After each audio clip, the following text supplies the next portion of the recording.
my name is Tim Sims, and I'm here with an abbreviated version of a presentation on the Trinity Alps that I made for the Mount Shasta Library. I spoke there after publishing an ebook called My Trinities about my decades of experience in these mountains. That's me, the enthusiastic gentleman exulting in the views of a frozen-over Grizzly Lake a couple of years ago. This was mid-July, by the way. And that's my ebook, My Trinities, available at smashwords.com. If you don't have a Kindle or some other reading device, Adobe Digital Editions has free software for reading ebooks on any computer. In this book, I'm not claiming to be an expert, but I have been around. By next week, I will have visited 139 lakes in the Trinity Alps and another 41 in the adjoining Russian wilderness. And I've read everything I can find about the geology, the wildflowers, the indigenous people who once lived here, the miners and ranchers who came after. So with this book, I see myself like a waiter in a restaurant bringing the dessert cart to your table. Would you like to try a little Caribou Basin this weekend? Or how about a slice of Canyon Creek Lake? It's fun for me because I know whatever your choice, you'll find something sweet and delicious. The following few pictures are from Smith and Morris Lakes, tucked in under the dramatic peak of Sawtooth Mountain. There's no trail to these lakes, you really have to work to get there. But the Smith Lake experience is one of the most coveted in all the Trinity Alps. And here's the kicker. For the 3 days I was here, most of that time I had this entire basin all to myself. You can begin to see why the Trinity Alps are considered Northern California's most spectacular wilderness. I used to work in Yosemite, and to me, the Trinities are Yosemite without the crowds. You get the same glacially sculpted granitic scenery, you get pristine mountain lakes and glorious waterfalls, you get the world's most diverse assemblage of conifers and wildflowers, you get bears and deer, and if you're lucky, a herd of magnificent tule elk or a glimpse of a mountain lion. You get midnight meteor showers viewed from the still warm granite slabs beside a lake. You get the quiet moments, but you also get 100-mile views that seem to make time stand still and fill your spirit with unspeakable joy. So even though my book covers all of the major trails within the Trinities and the Russians, it's a lot more than a guidebook. It's a memoir filled with my adventures and misadventures here. Often funny, occasionally dangerous and dramatic.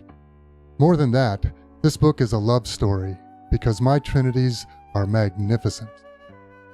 These next pictures come from Canyon Creek, one of the most popular areas in these Alps, since there's a paved road to the trailhead from Junction City on Highway 299. The theme of this trail system is water. It's everywhere. There's Canyon Creek itself, cold and clear and delicious, winding its way through meadows and forest. And the lakes. A dozen of them, big and small, including Little Kalmia Lake, named for this lovely flower in the heath family.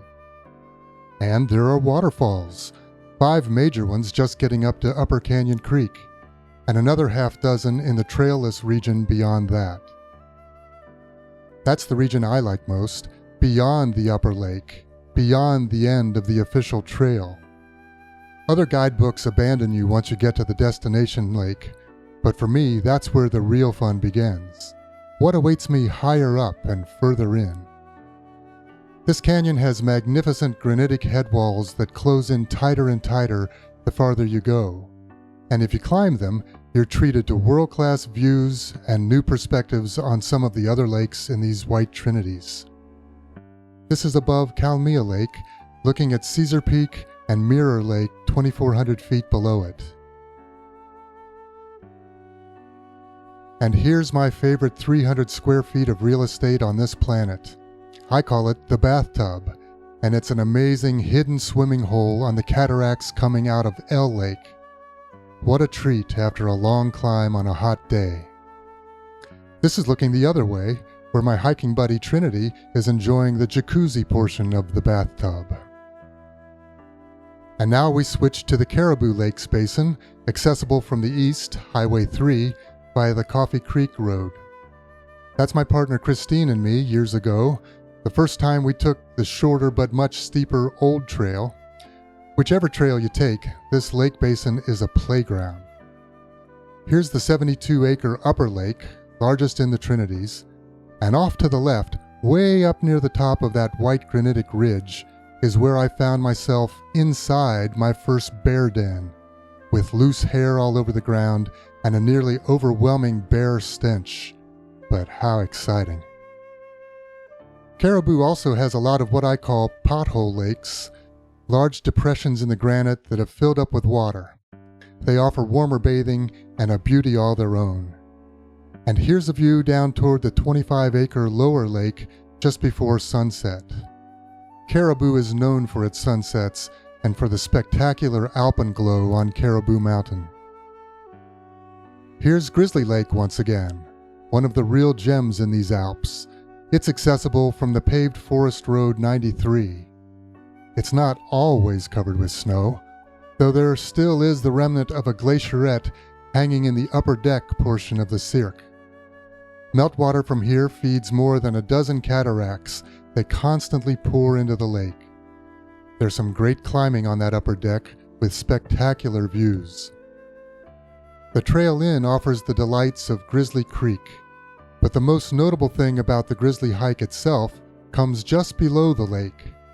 To the left of this picture, you see what we hikers call simply the wall. It's 800 feet of hard breathing and vertigo that you have to negotiate if you want to see the wonders above. There's the 800-foot waterfall below the lake. It may all look a bit formidable, but it is so worth it when you arrive. The water is so clear, if the angle of the sun is right, you can throw a white rock way out into the lake, see the sun catch the whiteness under the water, and watch that rock slowly descend 20 feet, 30 feet, 40 feet. Amazing. Now we jump to the Bear Lakes Basin, which is disconnected from the rest of the white granite, way up in the northeast of the wilderness. A great place for rock climbing. Plus, you've got the 28-acre Big Bear Lake, 6-acre Little Bear Lake, and tiny Wee Bear Lake, all surrounding a pinnacle of white exfoliating granitic rock. And on a smaller scale, this trail offers a profusion of wildflowers throughout the summer and delicious berries in the fall. Okay, so that's a too quick, abbreviated tour of the White Trinities, and I haven't even had time to mention Granite Lake at the base of mighty Gibson Peak, with its azalea-lined trail and its intoxicating scents early in the season. Nor have we had time to mention Sapphire Lake and its neighbor Emerald Lake, 16 miles in from the Stewart Fork trailhead. And then there's dramatic Papoose Lake with its 2,200-foot walls enclosing you in your own private world. Ah, the surprises in these Trinities never end. And the Russian wilderness is no slouch either. Here are the turquoise waters of Russian Lake in the far south of the wilderness, accessible by the Deacon Lee Trail. There's also Upper Albert Lake, a short cross-country scamper above popular Paynes Lake. And here's Big Blue, largest of the Russian lakes and the most like the White Trinities. But tiny Statue Lake offers the most unique lake experience in the Russians. There's no trail here either, and I'm glad.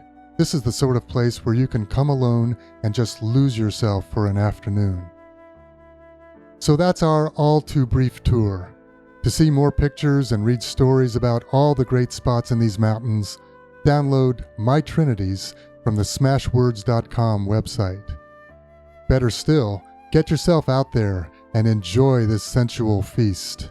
It's an amazing world, and those trails aren't going to hike themselves. I'm Tim Sims. Thanks for listening.